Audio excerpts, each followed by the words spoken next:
كان يا مكان وما يحلى الكلام إلا بذكر النبي عليه الصلاة والسلام. نقول إيه يا أصحابي؟ عليه أفضل الصلاة والسلام. صح، برافو عليكم. كان في ولد صغير لطيف اسمه يوسف.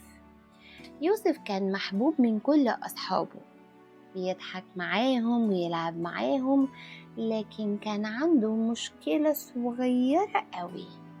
كل ما يتعصب صوته يعلى، وأحيانا بيكسر لعبه من غير ما يقصد. وفي يوم من الأيام اتجمع يوسف مع أصحابه سيليا وسيرين علشان يبنوا قصر كبير بالمكعبات. سيليا قالت بحماس: أنا هعمل الجنينة حوالين القصر. وسيرين قالت: وأنا هعمل الباب الكبير. يوسف فرح وقال: تمام، وأنا هعمل البرج العالي اللي فوق القصر كله. وبدأوا يبنوا مع بعض، والمكعبات بدأت تبقى شكلها حلو وجميل جدا. لكن يا أصحابي، سيرين بالغلط خبطت البرج بتاع يوسف ووقع على الأرض. يوسف وشه احمر جدا وصوته عالي: يا سيرين، ليه كسرتي شغلي؟ وراح برجله يا أصحابي خبط باقي المكعبات وكسر كل اللي عملوه.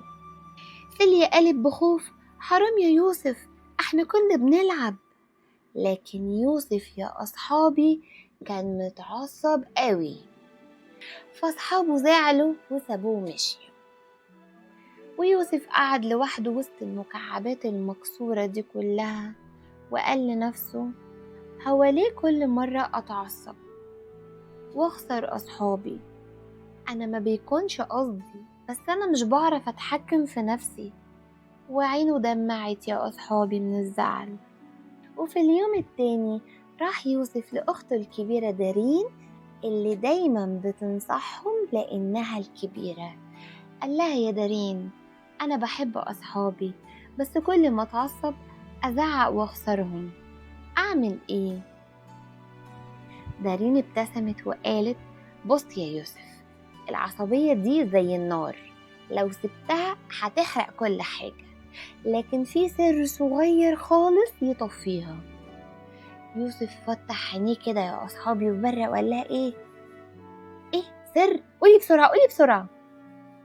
دارين قالت له: أول ما تحس إنك متعصب اقعد مكانك، خد نفس عميق وعد 10، وبعدها اتكلم من غير ما تزعل. يوسف قال لها: طيب أنا هجرب. وبعد يومين رجع يوسف يلعب مع سيليا وسيرين، وقالوا: يلا نعمل بيت صغير للألعاب. وبدأوا يضحكوا ويبتدوا يركبوا المكعبات.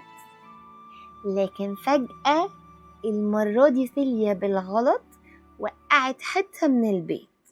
يوسف حس بقلبه بيدق بسرعة ووشه بدأ يسخن، بس افتكر كلام دارين، وقف في مكانه وأخد نفس طويل يا أصحابي، وقال جوا نفسه: 1 2 3 4 5 6 7 8 9 10.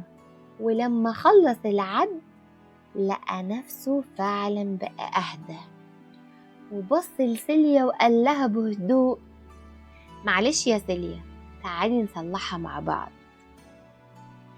سيليا وسيرين اتفاجئوا وقالوا: برافو يا يوسف، انت بقيت هادي جدا. يوسف ضحك وقال لهم: اصلا انا جربت سر وفعلا نفع.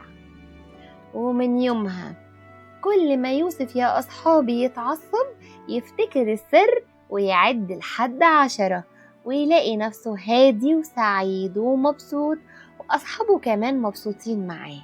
وأنا بقول لكم يا حبايبي يلي بتسمعوني دلوقتي، أول ما تحسوا إن انتوا اتعصبتوا جربوا تعدوا لحد 10، جربوا السر اللي دارين قالته ليوسف، وهتلاقوا نفسكم أهدى وعرفتوا تقولوا الكلام الصح من غير ما تزعلوا أصحابكم. وما تنسوش يا أصحابي تسمعوا باقي حواديت ماما ليلو على القناة كل يوم قبل النوم في حكاية جديدة ليك. قبل ما أقول لكم تصبحوا على خير، لو حد حابب يشارك في حدوتة ماما ليلو الجديدة يبعتلي اسمه، والحدوتة الجاية هيكون هو البطل ليها.